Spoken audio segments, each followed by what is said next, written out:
Assalamualaikum Ibu. Oh iya. Waalaikumsalam warahmatullahi wabarakatuh. Gimana Ibu? Ada yang bisa saya bantu? Permisi Ibu Waryanti, mohon maaf. Ini saya ingin minta waktu Ibu sebentar. Saya ingin mewawancara Ibu terkait kasus dilema etika. Apakah Ibu ada waktu, Bu? Oh iya. Untuk hari ini apa? Iya, betul Bu. Jam sekarang? Iya. Oh iya, insya Allah ada waktu. Ya, silahkan. Alhamdulillah, terima kasih ya Ibu. Iya. Ini wawancaranya hanya beberapa pertanyaan saja Bu. Untuk yang pertanyaan yang pertama ya Ibu, mohon maaf, selama ini bagaimana Ibu dapat mengidentifikasi kasus-kasus merupakan dilema etika atau bujukan moral yang pernah Ibu temui di sekolah? Seperti itu ya, dilema etika. Ya.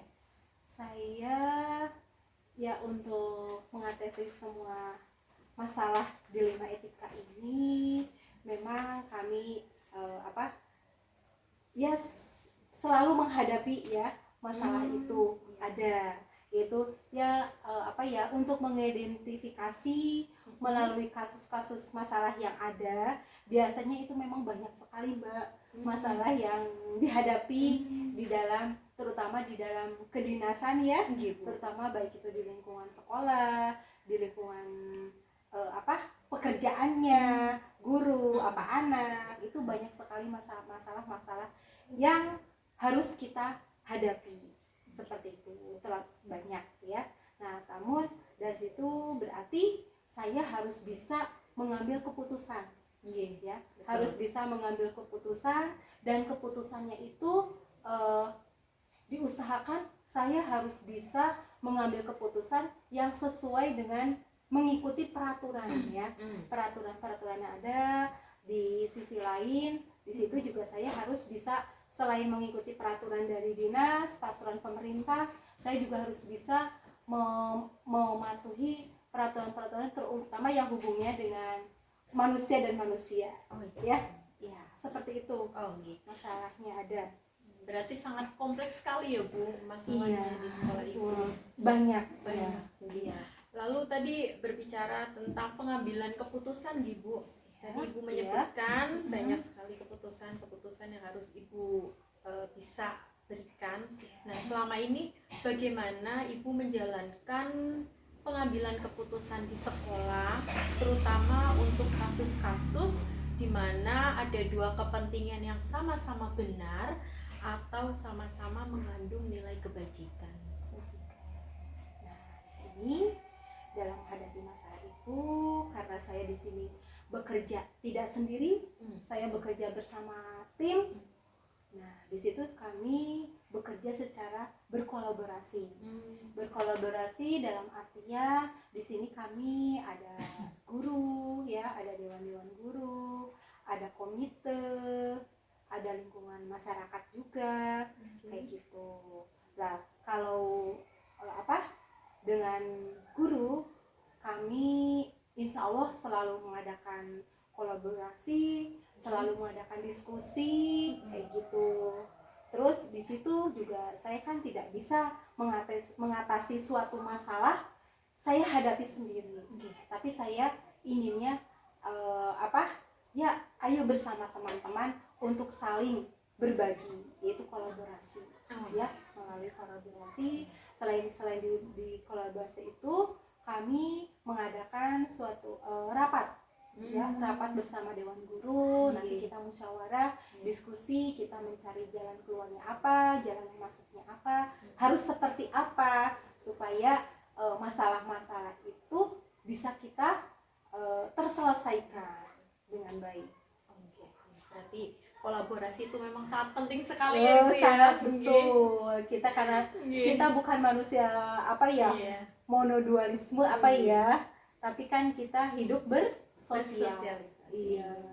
Lalu langkah-langkah atau prosedur seperti apa yang biasa Ibu lakukan selama ini Bu? Langkah-langkahnya untuk mengatasi masalah-masalah itu, kami biasanya mengadakan rapat ya. Di saat rapat itu, sebelum rapat kami membuat program dulu, bikin program, nanti apa yang akan disampaikan di planning, terus kami buatkan surat undangan melalui biasanya kita membuat surat undangan kehadiran rapat ya, baik lewat yang tertulis, lewat print out maupun lewat WA. Jadi supaya undangan itu lebih jelas, selain lewat WA, lewat print out kan kadang siapa tahu lupa ya. Jadi kami ulangi kembali, kami infokan kembali melalui WhatsApp kayak gitu. Iya. Oke Ibu, terima kasih. Untuk selanjutnya Ibu, hal-hal apa saja yang selama ini Ibu anggap efektif dalam pengambilan keputusan pada kasus-kasus dilema etika?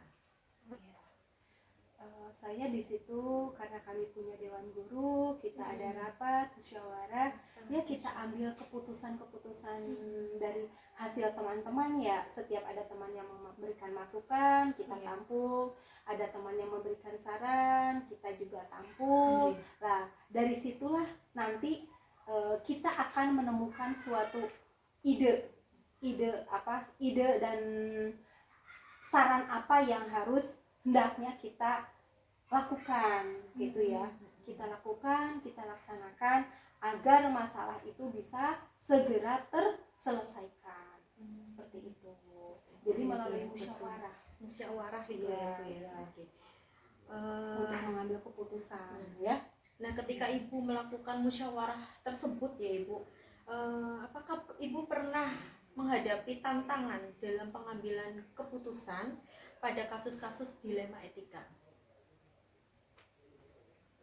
Itu berarti tantangan ya buat saya. Iya. Iya, tantangan yang saya temui itu saat kita dihadapkan pada suatu masalah yang memang itu menjadi sebuah dilema ya. Berarti di situ saya mengambil keputusan yang tegas ya. Selain tegas, saya harus berpedoman pada peraturan yang ada di sisi itu. Ayo kita melalui mediasi kalau mediasi ya, melalui mediasi seperti itu kita melakukan pendekatan dari hati ke hati, seperti itu. Saya lakukan seperti itu. Terus dari situ timbullah suatu kejujuran ya, yang diminta adanya suatu kejujuran. Kalau karena bekerja atau menghadapi suatu masalah, kalau kita bisa jujur, terbuka, insya Allah kita akan membuahkan suatu menghasilkan suatu masalah itu dengan pikiran yang jernih akhirnya ya, bisa mengeluarkan ide-ide yang jernih kan dari kita jujur kayak gitu. Insya Allah bisa menghasilkan itu. Lalu apakah Ibu memiliki sebuah tatkala atau jadwal tertentu dalam sebuah penyelesaian kasus dilema etika? Lalu apakah Ibu langsung menyelesaikan di tempat atau Ibu memiliki sebuah jadwal untuk menyelesaikannya? Bentuk atau prosedurnya itu seperti apa yang biasa Ibu jalankan? Tergantung, saya dilihat dari masalahnya ya. Kalau masalah itu memang hubungannya dengan intern pribadinya orang, mungkin saya nanti bisa memanggil langsung kayak gitu untuk berkomunikasi berhadapan langsung seperti itu. Tapi kalau hubungannya itu misalnya dengan keadaan sekolahan, hubungannya dengan peserta didik seperti itu, mungkin kami bisa berkolaborasi bersama teman-teman kayak gitu ya, dengan cara bisa melalui rapat. Kalau nggak rapat ya kan kita tidak mesti harus memecahkan masalah itu melalui rapat aja ya, di forum-forum khusus kayak itu, tidak. Kadang di waktu-waktu kita sela juga kita bisa saling berkomunikasi ya, bisa untuk saling mencari titik baiknya gimana, mencari pencerahan gimana kayak gitu. Jadi tidak mesti harus kita melaksanakan di kegiatan rapat kayak gitu ya. Iya, jadi kita biar slow dan mencari waktu-waktu yang tepat kayak gitu. Yang penting ada komunikasi bermaknanya di situ Iya, ya. betul di situ.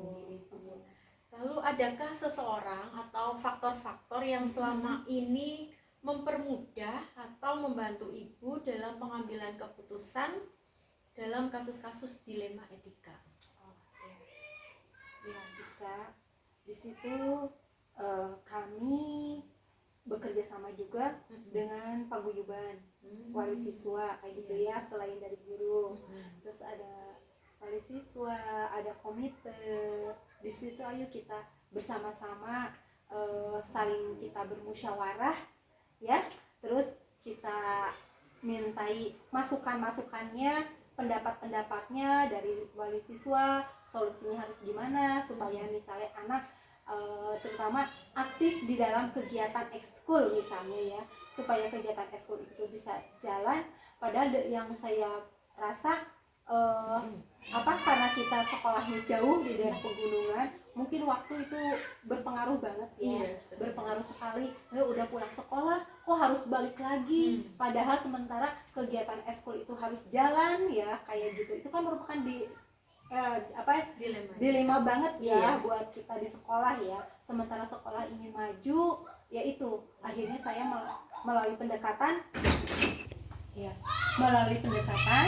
kita memanggil wali siswa melalui paguyuban ya, melalui paguyuban per kelas kita berikan pendekatan. Nah, antara guru kelas dan paguyubannya, di situ juga kami ikut berperan juga. Kami sebagai kepala sekolah juga ikut berperan, ikut mengisi dan ikut mengajak kepada wali siswa ya, terutama itu untuk memajukan sekolahan kita. Ya ayo kita majukan dengan adanya kegiatan kita minta dukungan dari wali siswa untuk memajukan kegiatan terutama di bidang ekstrakurikuler yang hubungannya dengan waktu itu memang sangat sulit ibu ya, seperti itu. Iya, banyak sekali ya ibu ya, itu faktor-faktor yang tadi ibu sampaikan yang menjadi penyebab dilema etika itu berpengaruh. Iya betul ya, sangat ya.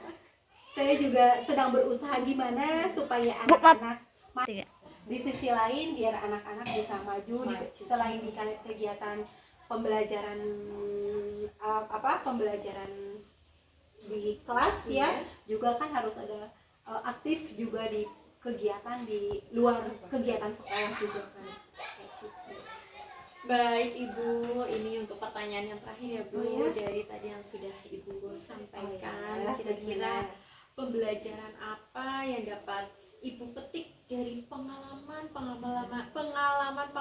ibu selama mengambil keputusan dilema etika? Di situ berarti saya harus bijak ya, harus bijak dalam mengambil keputusan. Di dalam pengambilan keputusan itu saya dengan cara kebijakan ya, kita ambil kebijakan. Dan kalaupun kita setiap ada masalah yang sedang dihadapi, itu kita tidak boleh dengan berpikir to the point ya, tidak, tapi harus kita pikir, kita saring, kita ambil hikmahnya, terus kita kita berpikir dengan berpikiran jangan emosi ya, ambil pikiran yang jernihnya, kita ambil saring dulu seperti itu. Terus kita diusahakan jangan gegabah untuk mengambil suatu keputusan kayak gitu, karena kalau dengan kita emosi ya, dengan kita mengambil keputusan terburu-buru, sepertinya tidak akan membuahkan hasil yang baik, malah membuat suasana sekolah, suasana lingkungan kayaknya semakin resah dan tegang kayak gitu ya.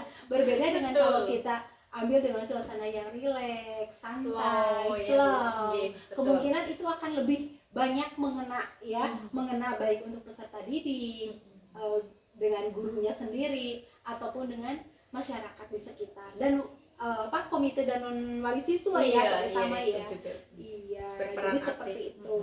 Jadi kita intinya jangan terburu-buru, tapi sikapilah dengan pelan-pelan, sabar. Iya, intinya itu sih ya. Iya. Kalau menurut saya. Kalau menurut Bu Heni Luar biasa bagaimana tuh? sekali.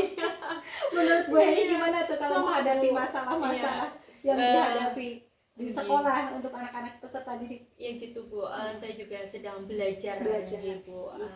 Belajar untuk bisa apa ya, mengambil permasalahan itu dengan tenang, ya, terus dengan sabar, yaitu dari apa namanya, mentor saya pernah bilang kita harus berpikir lambat, dalam Nah, artian bukan lambat orang gimana ya Bu, Iya. jadi lambat itu ada prosesnya kayak Bukan gitu. lambat Jangan ketinggalan langsung- zaman Iya, gitu iya, ya, bukan. gitu enggak. Iya. Tapi kita perlahan-lahan, Perlahan, maksudnya seperti itu. pelan-lahan, tapi itu Iya, pasti. betul Ya, sekali. seperti itu. Iya Ibu, alhamdulillah Ibu Waryanti sangat luar biasa sekali. Dari semua pertanyaan tadi saya sudah mewawancarai Ibu, saya banyak belajar dari segala pertanyaan dan jawaban yang sudah Ibu berikan kepada saya tentang dilema etika. Sebelumnya saya mohon maaf ya Ibu kalau mengganggu waktunya Ibu. Terima kasih atas kesediaannya dalam memberikan jawaban sehingga saya bisa lebih banyak belajar lagi untuk kasus-kasus, terutama dalam menyikapi dilema etika. Seperti itu Ibu. Sama-sama, saya juga terima kasih sekali sudah diberikan kesempatan ya. Iya, Bu. Jadi kayak saya juga akhirnya sama-sama lega ya. Oh, Iya. saya punya masalah seperti ini. Iya. Oh, ternyata bisa dituntaskan Iya. dengan cara-cara itu tadi kita bisa diskusi bersama Iya, ya. Jadi betul. bisa saling mengeluarkan pendapat. Iya. Ya, terima kasih juga Iya, Bu Ibu. Heni Sama-sama. yang sudah memberikan masukan-masukan buat saya juga ya.